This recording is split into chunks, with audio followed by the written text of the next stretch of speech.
পিঠাপুলির মধ্য দিয়ে শীতকে শুভেচ্ছা জানাচ্ছি। পিঠাপুলি না খেলে তো শীতের উৎসবই হয় না। তো চলুন, আজকে আমি নারিকেলের ভাপা সন্দেশ বানিয়েছিলাম। প্রথমে আমি চালের আটা বা গুঁড়া যাই বলি সিদ্ধ করে নিতে হবে। 1 কাপ পরিমাণে পানি দিয়ে দিয়েছি। পানিটা বলক আসলে লবণ দিয়ে দিচ্ছি পরিমাণ মতো। এরপরে এখানে আমি 1.5 কাপ পরিমাণ চালের গুঁড়া দিয়ে দিচ্ছি।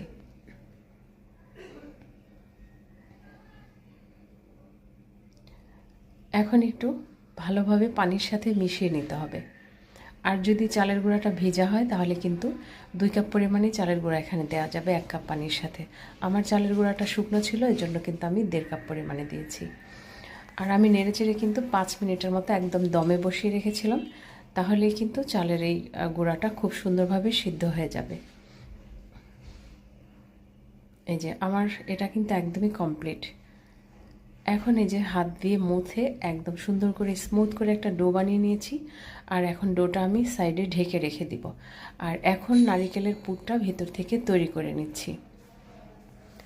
আমি এখানে গুড় দিয়ে দিচ্ছি 1.5 কাপ পরিমাণে।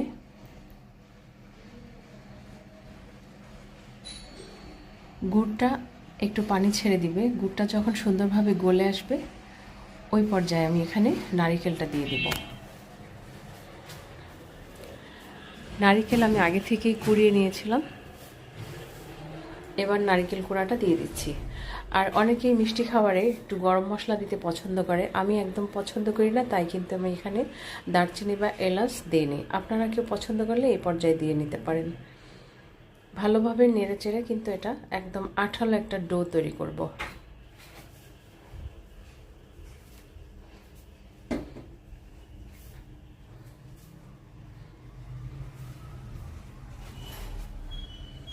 এই যে বেশ কিছুক্ষণ নাড়াচাড়ার পরে এটা একটু আঠালো হয়ে গেছে। এখন আমি এখানে একটু সিদ্ধ চাল ভেজে এটা গুঁড়ো করে নিয়েছি। একটু সিদ্ধ চালের গুঁড়াটা ব্যবহার করব, তাহলে এটা খেতে কিন্তু ভালো লাগবে বেশি। শুধু নারিকেল হলে একটু নরম থাকে বেশি, এর জন্য কিন্তু আমি চালের গুঁড়া ব্যবহার করেছি। তো এটা আমার একদমই পুরোপুরি হয়ে গেছে। এখন একটু ঢেকে রাখবো, খোলা রাখলে কিন্তু এটা শক্ত হয়ে যাবে। আর এদিকে বড় সাইজের করে একটা রুটি তৈরি করে নিয়েছি। দুপাশ থেকে একটু কেটে নিয়েছি যাতে শেপটা সুন্দর হয়। এবারে যে পুরটা আমি তৈরি করেছি এই রুটির একটা সাইডে এই পুরটা আমি দিয়ে দিচ্ছি।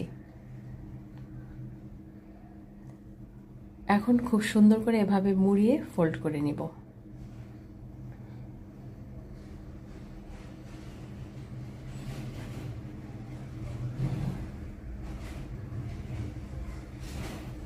এবার দুপাশ থেকে একটু সিল করে দিচ্ছি যাতে ভাপে যখন দিব এই ভিতর থেকে পুরটা বের হয়ে না যায়। তো বাস, এই যে হয়ে গেল।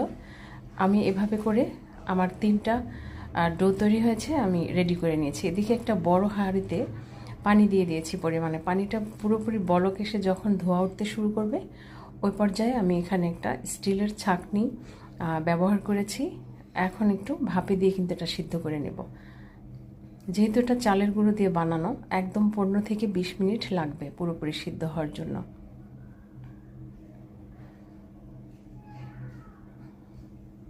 আমার এটা হয়ে গেল কিনা এভাবে আমি একটা কাঠির সাহায্যে চেক করে নিব। যদি কাঠিটা ক্লিন আসে তাহলে বুঝে নিতে হবে এটা সুন্দরভাবে সিদ্ধ হয়ে গেছে।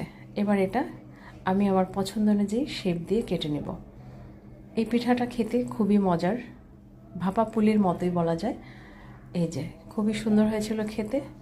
তো আমার আজকের রেসিপি কেমন লাগলো?